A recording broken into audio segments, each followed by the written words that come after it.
Il radiologo Giuseppe Capodieci è il nuovo commissario dell'ASP di Agrigento, che è stato anche per un decennio capo del Dipartimento di Scienze Radiologiche a Siracusa. Capodieci prende il posto di Mario Zappia, destinato all'ASP di Enna.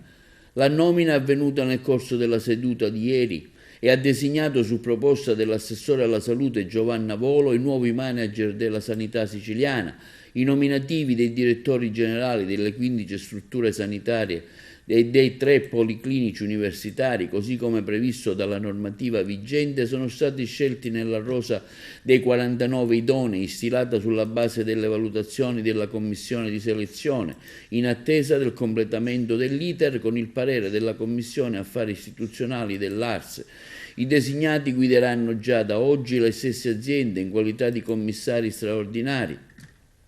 Per quanto riguarda invece gli ospedali universitari di Palermo e Messina, i vertici sono stati individuati all'interno di una terna di nomi proposta dai rispettivi rettori. All'ASP di Palermo è andata Daniela Faraoni, all'ASP di Catania Giuseppe Laganga Senzio, all'ASP di Messina Giuseppe Cucci, all'ASP di Caltanissetta Salvatore Lucio Ficarre, quello di Enna Mario Carmelo Zappia, all'ASP di Ragusa Giuseppe Drago, all'ASP di Siracusa Alessandro Caltagirone, all'ASP di Trapani Ferdinando Croce,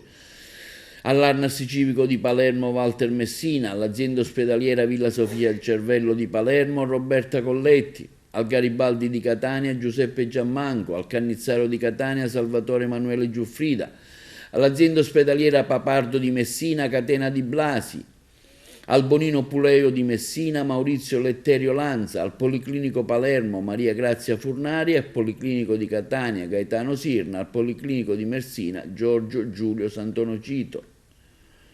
Abbiamo definito i nuovi assetti della sanità in Sicilia, evidenzia il presidente della regione Renato Schifani, nei tempi che avevamo stabilito. Un altro impegno rispettato, così come quello relativo alle selezioni per il ruolo dei direttori sanitari e amministrativi che dovranno affiancare i nuovi manager. La Giunta ha scelto figure qualificate sul piano della professionalità per la guida delle aziende e degli ospedali. I nuovi manager dovranno così gestire la delicata fase che il sistema sanitario regionale si accingeva a vivere in attuazione delle linee che il governo intende imprimere per rendere il settore più moderno, efficiente, sostenibile economicamente e soprattutto sempre più attento ai cittadini.